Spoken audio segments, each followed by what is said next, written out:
You mentioned that you went on tour with Jordan and listened to all of his lectures. I'm sure you had a great time with that. And I remember being in university myself, I actually spent a lot of my time neglecting my actual studies and watching a lot of Jordan's lectures on YouTube. In fact, I always used to tell my flatmates that my professor wasn't my lecturer, Jordan Peterson was my lecturer.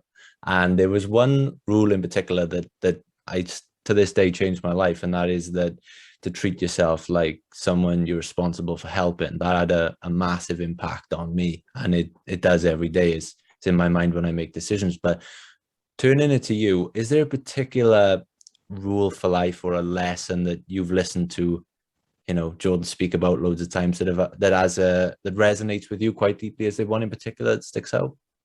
Clean up your own room before you criticize the world.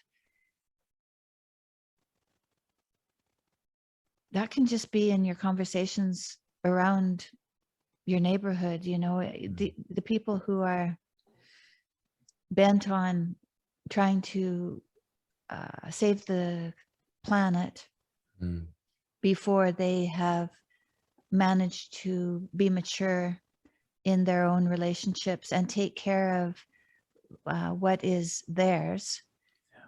It is a very, well, it's sad because because I can see the frustration, and I know that the frustration is because they're trying to solve problems that they don't have any control over, and that they've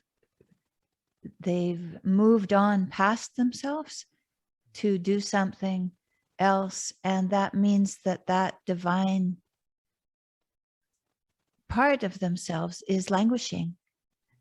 And you don't know how many of those things have to happen before the world really starts to suffer. And so really, I think there would be a lot of goodness if people would come back to themselves and spend the time that's necessary to put themselves in order, and before they go off to school and criticize the education that they're getting, even though when they're at home they're not even reading the course material. Right? Yeah, that's a big one. Yeah, that's a big one. When I was in massage school, and I was quite a bit older when I went to massage school, it's only a 2-year program. It's, very quick. And people were complaining about the program. And I said, you're here for 2 years to get your license. Let's focus on that. The school can take care of itself.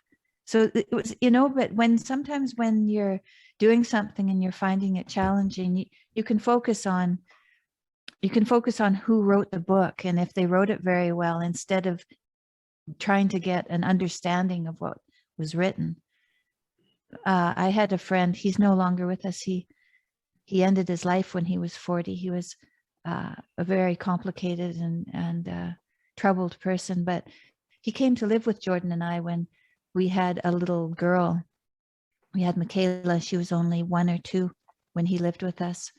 I was pregnant with my son, and it worried me that I was living with this guy because I could feel his trouble in the room. And one day I came home and he had been cooking, he had been babysitting for me, and he was cooking lunch, and it was on the stove burning while he was fixing the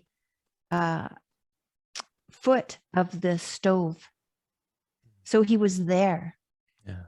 He was there, but he wasn't present. Yeah.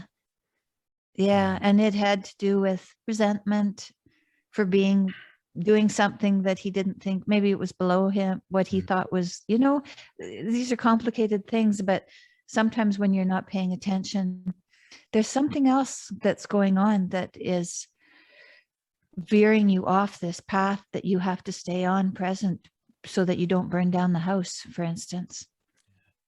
Yeah.